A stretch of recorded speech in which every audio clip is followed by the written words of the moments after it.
also known as the brains of the revolution, was a Filipino political philosopher and architect of the Philippine Revolution.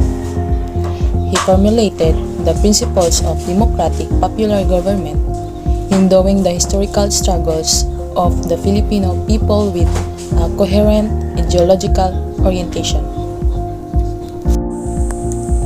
Apolinario Mabini was born in Talaga, Tanawan, Batangas on July 22, 1864. His parents belonged to the impoverished peasantry.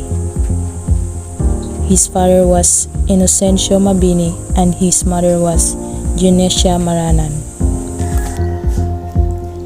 He studied at the Colegio de San Juan de Letran in 1881 and at the University of Santo Tomas, where he received the law degree in 1894. During this time, he earned his living by teaching Latin and serving as copyist in the court of the first instance in Manila.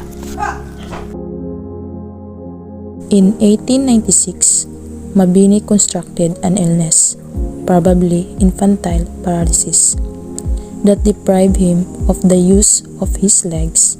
When the Katipunan Revolt broke out late that year, the Spanish authorities arrested him.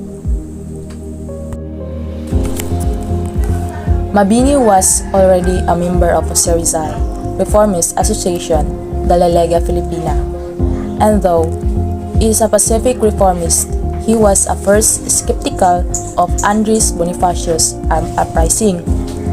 Mabini later became convinced of the people's almost fanatical desire for emancipation.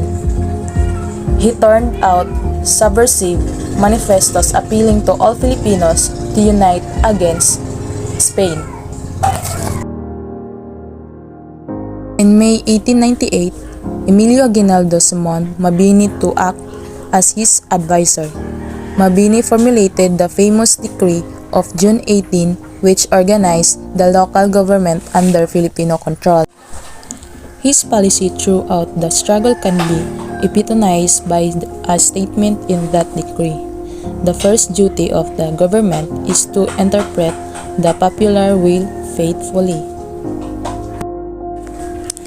Mabini was also instrumental in supervising the proper administration of justice, the election of delegates to the Revolutionary Congress, and the establishment of the mechanism of the revolutionary government itself. When the Revolutionary Congress was convoked in Barasuin, Malolos, Bulacan on September 15, 1898, Mabini found himself opposed to the plans of the wealthy bourgeoisie to draft a constitution.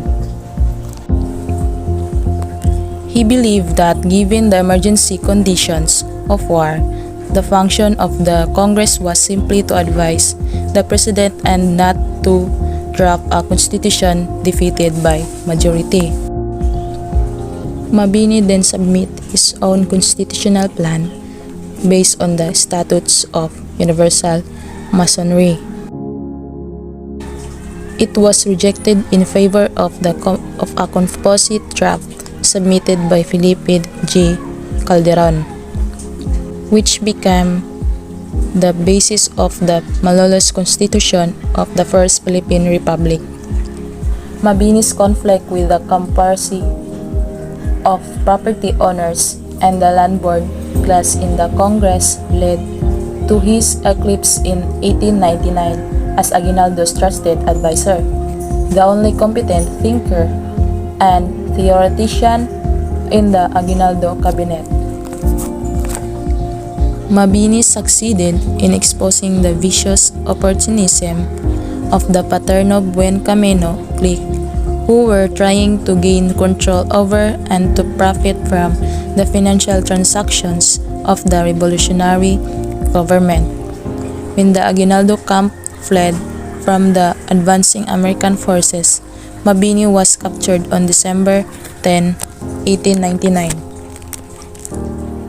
Still refusing to swear on oath of allegiance to the U.S. government and continuing to support the insurgents in their ideological struggle. He was deported to Guam in 1901.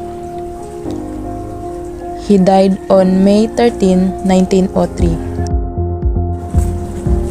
Mabini's chief work, La Revolution Filipina, a recent analysis and cogent argument convincing the ideological implications of the revolution against Spain and the resistance to the American invaders, reveals the progressive and democratic impulse behind his thinking. He always tried to mediate between the people's will and the decisions of their leaders. He was a selfless and dedicated patriot.